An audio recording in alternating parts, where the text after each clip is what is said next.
మృగశిర కార్తె నాడు చేపలు తినడం తెలంగాణ సాంప్రదాయం.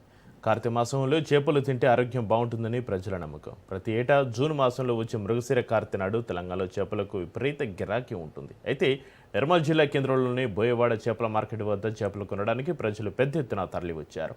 ఉదయం నుంచి మార్కెట్ వద్ద రద్దీ వాతావరణం నెలకొంది. ఈ ప్రాంతంలో లభించే వివిధ రకాల చేపలు మార్కెట్లో అమ్మకానికి ఉంచారు. తెలంగాణ సాంప్రదాయం ప్రకారం మృగశిర కార్తె నాడు చేపలు తినడం ఆనవాయితీ అని, ఈరోజు చేపలు తింటే ఉబ్బసం వంటి వ్యాధుల నుంచి ఉపశమనం పొందవచ్చునని స్థానికులు అంటున్నారు.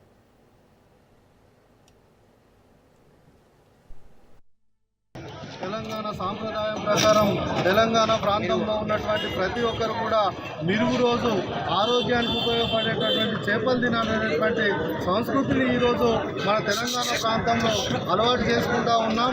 మరి ఆ ప్రకారంగానే నిర్మల్ జిల్లా కేంద్రంలో అందరూ కూడా ఈ చేపల మార్కెట్కి వచ్చి పెద్ద ఎత్తున చేపలను విక్రయించడం జరుగుతుంది. మరి ప్రతి ఒక్కరు కూడా ఈ సందర్భంగా మేము పిలుపునిస్తూ ఉన్నాం. ఆరోగ్యానికి మరి మంచి జరిగేటటువంటి ఈ చేపల్ని కూడా అందరూ కూడా మరి సంవత్సరంలో ఎక్కువ శాతం తీసుకొని మరి అందరూ కూడా ఆరోగ్యంగా ఉండాలని మరి అందరూ కూడా పిలుపునిస్తున్నాం.